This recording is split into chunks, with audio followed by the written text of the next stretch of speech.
Hello, I'm Dr. Ian Kupke, Sable Chase Animal Clinic, and this is Pet First Aid Month. So I wanted to go over some tips as to what to do if you found your pet in a critical emergency situation. Before an emergency situation arises, it's very important that you try and find where on your pet the pulse can be located. The easiest way to find that is to feel right here under the elbow, where you can usually feel the heart. So get used to feeling what a heart feels like before an emergency arises. If your pet has stopped breathing, the first thing you need to do is lie them carefully on the right side. This way the heart is facing upwards, which we'll explain why that's important later. First, look for signs of life, and what we're doing there is looking for rising of the chest.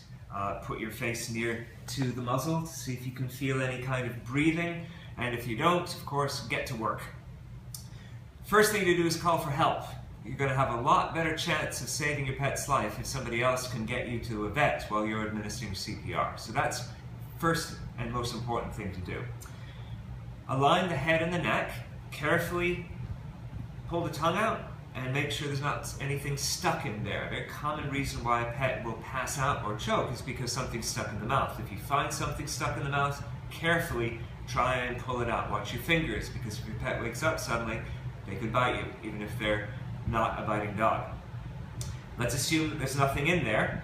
Well, the next thing to do is to place your mouth around the dog's nose and give 4 to 5 quick rescue breaths. In a small dog or cat, your mouth is going to cover both their mouth and nose. In a larger dog, you kind of have to close the mouth with your hands and just blow through the nostrils. So basically you're doing it like this.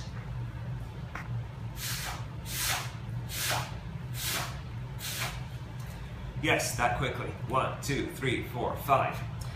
If there's no signs of life after that, the next thing you want to do is do chest compressions. And what you do there is you lock your hands over the heart. Heart's right here behind the leg, and basically start your compressions.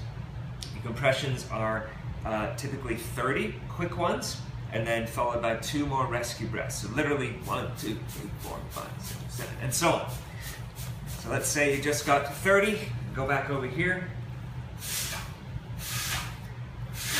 2 or 3 rescue breaths, and again, pump away. And that's why you lie them on the right side, because what you're actually doing is squeezing the heart down and pushing the blood around. And then when you get to 30, oxygenate the blood again. So basically 30 compressions, 2 or 3 rescue breaths, and do this for a cycle, say 4 cycles.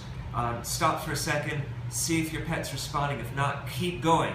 You can actually do this for up to 20 minutes and still save your pet's life. But remember, the first thing I said was call a friend to drive you to the vet. Your best chance of getting your pet revived is to be on the way to the vet while you're doing this. Hope this has helped. This is Dr. Ian Kupke from Sable Chase Animal Clinic. Take care.